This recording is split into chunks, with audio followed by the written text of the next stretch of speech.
Hello, biology, and welcome back to another video. We're going to go over chapter 18, which is an introduction to ecology and the what ecology is, how it kind of pertains to our day-to-day life, and what an ecologist would go about studying.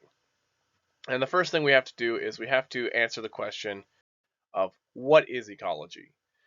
And ecology is the study or of the interactions between the organisms and other living and non-living things inside of their environment. So in this kind of image here, we have a whole bunch of different species of animals all interacting with each other, and they're all interacting with this common resource of the watering hole here. So we have the zebras and the elephants and these birds here all kind of fighting for this resource.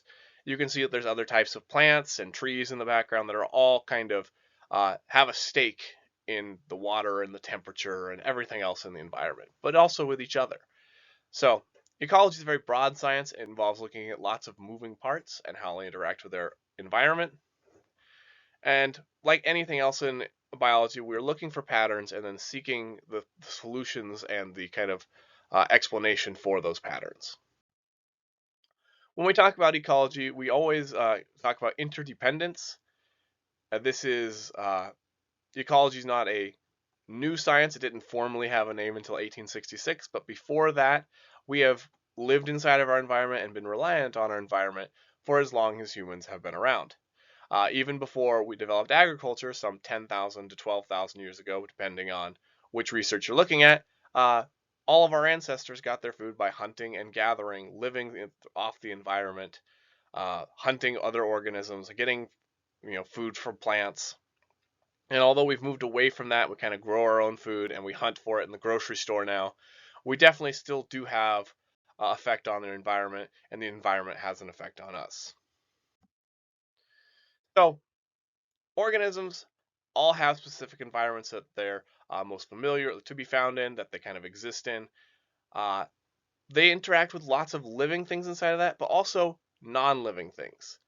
So even though we might not think about it from our day-to-day life, we couldn't survive without plants. We create carbon dioxide for them. They provide oxygen for us. They're a huge amount of energy. They capture all the sun's energy and make it usable for us. So without plants, we couldn't exist. Without plants, we couldn't have organisms like cows or organisms like goats. And on the vice versa, without them, they wouldn't have carbon dioxide to keep breathing and photosynthesizing. So because everything is interconnected all the time, any change in one part of an environment or ecosystem has an effect that kind of ripples throughout that ecosystem and very far away.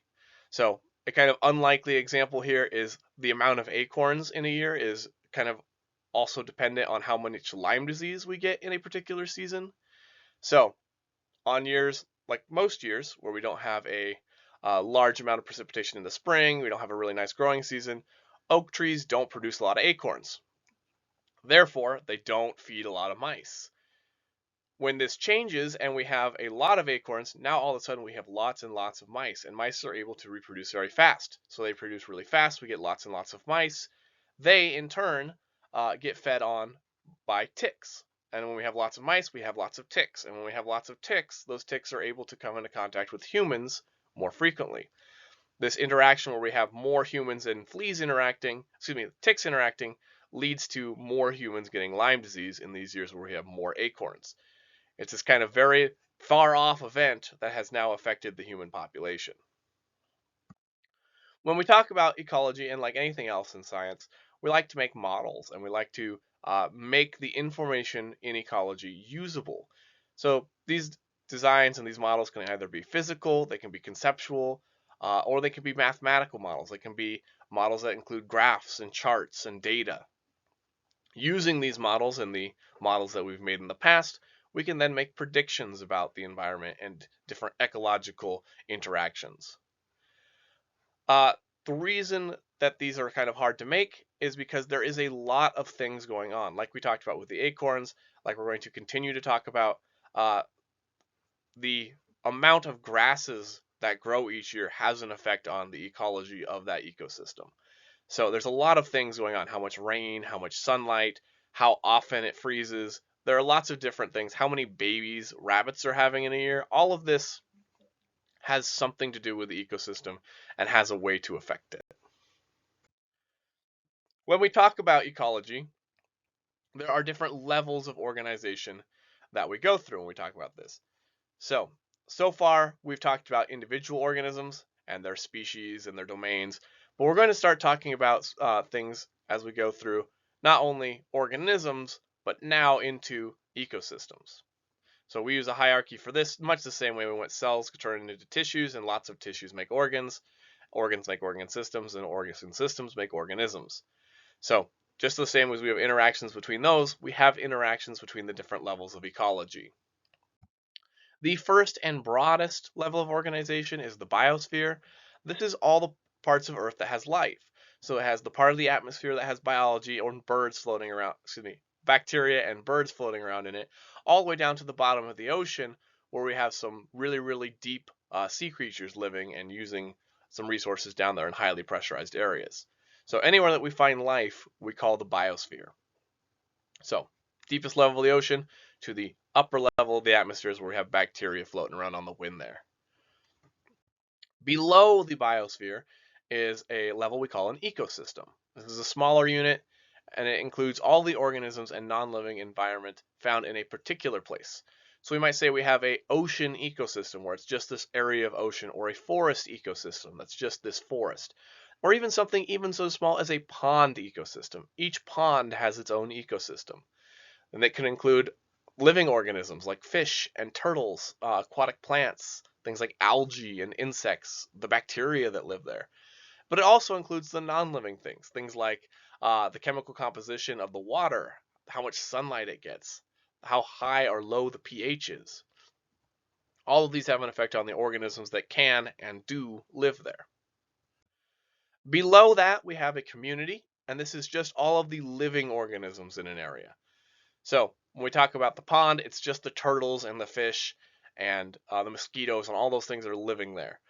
When we talk about the savanna, it's just like the giraffes and the zebras and the lions and things like that. These can still be very complex, and in areas like the rainforest, we have thousands of species living inside of communities.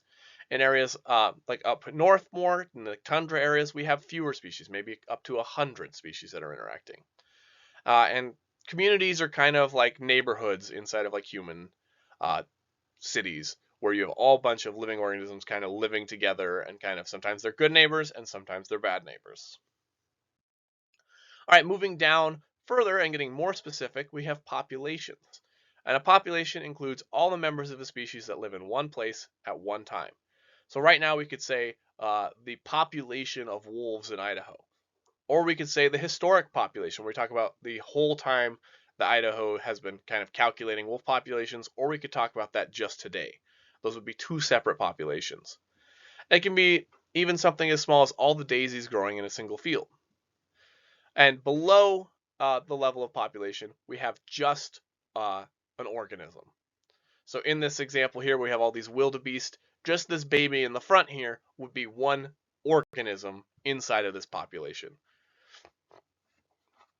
And this population lives inside of a community that lives inside of an ecosystem that lives inside of a inside of the biosphere. All right, so now we're going to move into the ecology of organisms and talk about the individual organism and kind of how we go about classifying and breaking them down. So the first thing we talk about is an organism's habitat. This is the place where this organism lives. And it has two types of things inside of it. It has the biotic factors and the abiotic factors. And the biotic factors, bio meaning life, are the living components of the environment. This is all the living things that affect an organism, all other plants, animals, mushrooms, parasites, bacteria, anything that's alive in the environment. The abiotic factors are the physical and chemical characteristics of an environment. Things that aren't alive, things like temperature and sunshine and how fast the wind is going, how much rain it gets, the pH of water, the weather in general. These are all abiotic factors that have an effect on organisms and their environment and behavior. Now, organisms aren't in a static petri dish. Their environment is changing all the time. So, and our organisms can only live in a certain set of environmental conditions. It can be the range of temperature. It can be the range of pH if you're a fish. It can be the amount of sunlight if you're a plant. But for all organisms, we can create what we call tolerance curves. And these are graphs that show environmental variables and how an organism lives and performs under these conditions. In this example here, we're showing the population size on the y-axis and the temperature here on the x-axis. The optimal range for this organism appears to be right about 20 degrees Celsius. Right around 40, they don't seem to do really well, and right around 0 and below, they don't seem to do really well. So anywhere between 0 and 40, but they do really well at right around that 20 degrees Celsius mark. And we can make these for the pH, we can make them for how much food they need to intake, whatever the environmental condition is, we can make a graph and get data for it to kind of show how they do under these conditions. Some organisms are able to what we call acclimate to their environment, and so they can adjust their tolerance to certain environmental conditions. So acclimation is the ability of one individual to adjust to an environment. It is not an adaptation. Adaptations take a longer time over several different generations. This is just a short ability for this organism to survive in this kind of environment. For this example here, the fish that were raised at this lower environment are able to be inside of, this is their heat tolerance curve, and for fish that were raised at a higher environment, they have acclimated and they are able to live at a higher rate. If they have offspring and they are raised at this colder level, they couldn't come back up to this hotter level. So it's only for one generation. So it's not a true adaptation. When we talked about what it means to be alive, we said that organisms have to be able to maintain homeostasis, or the control of their internal conditions. So environmental conditions such as temperature, light, moisture, salinity, these things constantly change. There are some organisms called conformers that do not regulate their internal environments. They change as their environment does. Things like this lizard here. As it gets colder, he is not able to produce more heat to be able to move around during that time. He becomes dormant and he has to wait for it to become warm again. The other group of organisms called regulators, they can use energy inside of themselves to control their internal conditions. So they can keep their internal conditions at an optimal range. These polar bears here, even though they are in floating on sea ice, they are able to keep a positive body temperature and are able to maintain and move about just as normal as if there was no ice and it was a warm and sunny day. So some organisms can't regulate their internal temperature when it gets super to the extremes, but they can escape from these unsuitable conditions. So they can move away from these or kind of avoid these conditions temporarily. Things like this little guy here, he is hiding during the heat of the day, staying where it is nice and cool. Or they can go into things called dormancy, like this bear here. He is going through a reduced state of activity, and he is going to go through this through the winter. He's going to use very little energy, slow his heartbeat way down. Bears don't truly hibernate, but they do go into this dormant state where they are able to slow down and not use as much food, so they don't have to hunt during the winter. Some animals go the other route and they use lots of energy and they migrate.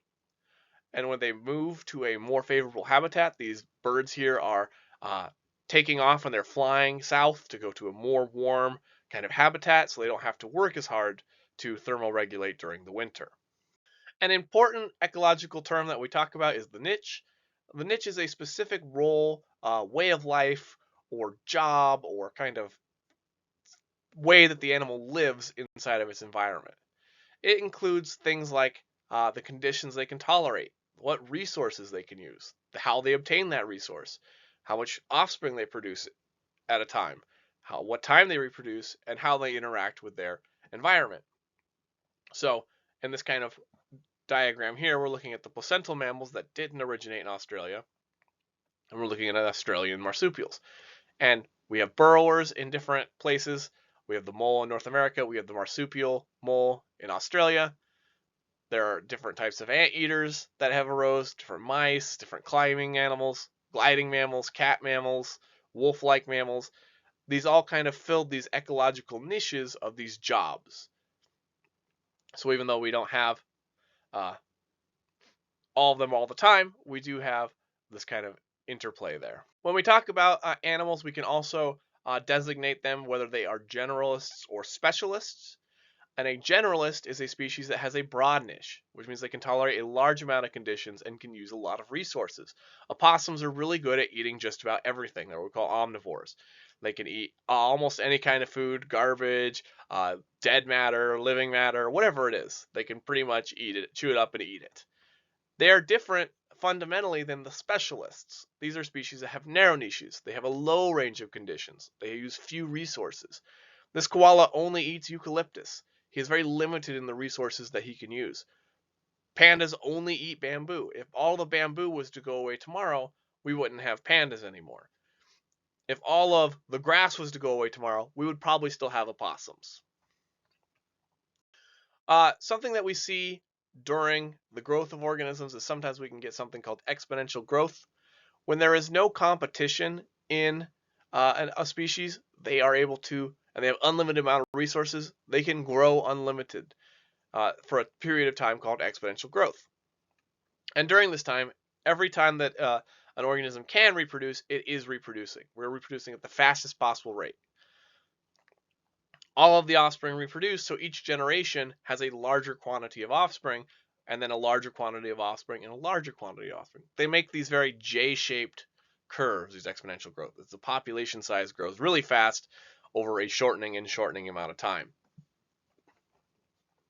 This kind of growth is common in bacteria to new environments, and it is also seen in early humans. We are starting to slow down now, but for many parts of human history, we have been through exponential growth, getting larger and larger very quickly. Our next section is on energy transfer. So all organisms need energy to carry out the essential functions that they do every day. They need energy to move, to grow, to maintain themselves, to reproduce. It takes a lot of energy to reproduce. Here on Earth, we get 99% of our energy from the sun. The amount that is transferred from the sun to an organism is dependent on the ecosystem structure and kind of what happens to that energy as it moves through different levels. On the bottom, we have what we call producers, and these are autotrophs, meaning they make their own food that capture energy and use it to make organic molecules. So organic molecules contain carbon, so most of these guys are using photosynthesis to take carbon dioxide, fix it into carbon molecules using solar energy. So all these plants here are taking the sunlight, they're taking carbon dioxide from the air, they are meshing the two together to make glucose and other organic sugars and molecules. Another way that organisms can do this is through chemosynthesis, where they're using energy in inorganic molecules to produce carbohydrates, usually around these hydrothermal vents, taking sulfur and other inorganic compounds and turning them into energy. Usually this is our archaeans, our species of archaea, those bacteria-like organisms living down there, and they get eaten by other organisms that eat other organisms, and it gets bigger and bigger as we go on.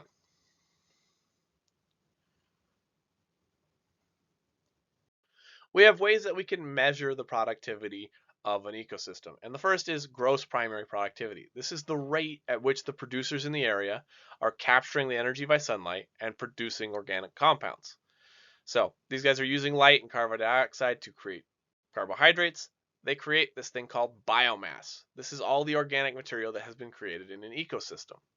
So in this picture here, all of this leftover wood that has been harvested here is biomass that has been accumulated over an amount of time. So producers take this biomass and they keep adding to it by making more and more organic materials. Now, gross primary productivity is the production of all of the biomass. Net primary productivity is the rate at which it accumulates. So each year we have a certain amount of gross primary productivity, and then we have a certain amount of rate of respiration. As those plants are consumed and they are broken down, that carbohydrate is turned into energy. It is released as carbon dioxide as respiration. So the three factors that really increase net primary productivity are the increase of light, increase of temperature, or increase of precipitation. Anytime you increase one of these, usually you are increasing the amount of plant life that grows, therefore you're increasing the amount of biomass that's available to that ecosystem at any given year. Our next kind of group of animals in classification are consumers. These obtain energy by consuming organic molecules that are made by other organisms. We have also in the past called these animals heterotrophs. So We can break them down based on what they eat. They can be herbivores that only eat producers, like this koala here. He is only eating this eucalyptus. He is a kind of herbivore. Carnivores, things that only eat other consumers. The Siberian tiger does not eat any any kind of plant mass. He is only eating animals. Or we can have omnivores, like this grizzly bear down here, who is eating both producers and consumers. They will eat grass, they will eat fish, they will eat berries, anything that they can get uh, to store up fat for the winter. A kind of invisible group of consumers that we don't really talk about a lot are the detritivores and the decomposers. And detritivores are consumers that feed on the garbage of an ecosystem. This garbage is what we call detritus. And detritus includes all dead organisms, fallen leaves, and animal waste, such as fecal and urine matter, that these organisms are taking, they are digesting, and they're releasing those nutrients back into the ecosystem. Another group is the decomposers. These are organisms like this fungi here or bacteria that are causing decay of large organic molecules into simple ones. By doing this, they return these nutrients to the soil, they return these nutrients to the ecosystem, and allow that nutrients and energy to flow through that ecosystem. When we talk about an ecosystem, we can talk about the energy flow through that ecosystem. When an organism eats another one, these molecules from one are metabolized and the energy is transferred between them. In this way, energy flows throughout the ecosystem. We call this different trophic levels. And this is the position of an organism in this energy transfer. All of our energy is coming from our producers, so they are our first trophic level. As they are eaten, we move up a trophic level, up another trophic level, and then up to our final trophic level. So producers are our bottom of these kind of energy flow, and then the herbivores are going to be these on the second level. We call them primary producers because they only eat primary consumers because they only eat producers. Things that are just carnivores are what we call secondary consumers because they just eat primary consumers. And then tertiary consumers eat any of these guys here. They are the big bads of the energy flow world. Some other very important tools for looking at ecosystems and energies are food chains and food webs. They're related, they're not the same thing. A food chain is a single pathway of feeding relationships. So the sunlight gives energy to the plant. This plant is eaten by this guy here, who is eaten by a lion, and then as he produces waste, this dung beetle uses it and puts that back into the soil for the plant to reuse. So this is one kind of way for energy to go through the ecosystem. A food web is a ton of these food chains together. It's all the food chains of an ecosystem. So it shows all the different ways that energy can go up to the top and then back down to the bottom and circle around and around and around. Food webs are more complex. Food chains are fairly simple. They're both useful. It just depends on whatever kind of problem or data you're trying to look at or solve. As we transfer energy from the sun to plants, from the plants to the grasshoppers, so on and so forth, up these levels, we lose some of the energy. On average, when you eat something or when another organism eats the second one, you get an average of 10% of energy lost. The other 90% is lost as it doesn't get eaten, like it's a plant that lives its whole life and then dies of natural causes or the weather. You could have some of it's lost as heat, as like hunting prey or trying to find prey. Some of it's lost as reproducing other organisms. So on average, we only take 10% of whatever we're starting with and moving it to the next level. There is a typo on this graph here. It should be 10,000 joules here. Yeah. But it is a still good graphic. Because we're losing energy each time we go up the food pyramid here, the trophic pyramid here, because we're losing some each time we go up, we end up having a lot less predators than we do prey species. So when we start out with 10,000 shrimp and we get 10% of them, that's 1,000 of these bleak, which are fish, and then those get to 100 perch, we get to 10 northern pike, and then we get 1 osprey. So 10,000 shrimp only supports 1 osprey. If you wanted another osprey, you would have to have another 10,000 shrimp somewhere in that ecosystem. So the amount of high-level predators we can get is limited by how much prey is in that initial trophic level. All right, the last topic we're going to talk about in this chapter is ecosystem recycling. So because we cannot destroy matter, it cannot be created or destroyed, it has to be recycled and reused. So things like carbon, water, nitrogen, calcium, phosphorus, each passes through these different cycles from living things to non-living things, back and forth from organisms to the environment in a cycle that continues on and on and on. The carbon that was around today that's inside of your cells may have one time been used to build dinosaur cells or early fish cells or bacterial mats on the ocean. So these cycles of recycling and reusing these are called biogeochemical cycles. Bio meaning life, geo meaning earth, and chemical meaning chemistry. So it's this whole kind of connection between biology, geology, and chemistry of these kind of resources going through the environment. The one you're probably the most familiar with, and the one we'll start out with just to get a feel for this, is the water cycle. So all life on the earth requires water. Water is essential for life. Water goes through this water cycle where we take water that's in the ground called groundwater, and it moves into surface water and oceans and rivers. And once it's in there, it transpirates or evaporates. It goes into the atmosphere. It condensates into clouds. It comes down as rain, which feeds all of the plants and other kind of soil organisms. And then it goes back down to the ocean, and it continues this cycle over and over and over again. The water that we have on the planet has just been continuing to go through the cycle over and over and over again. The same water we're drinking today might have been a glacier in the last ice age. Might have been utilized in a watering hole by a triceratops. That water doesn't get destroyed, it just continues through this cycle. The next example is the carbon cycle. All living organisms use carbon to build their organic molecules, their DNA, their lipids, their carbohydrates, their proteins. All of this contains carbon. So plants use photosynthesis. They pull carbon out of the air. They pull carbon dioxide out. They turn it into sugars and other molecules. As these get eaten by animals, that carbon gets passed from the plant to the animal.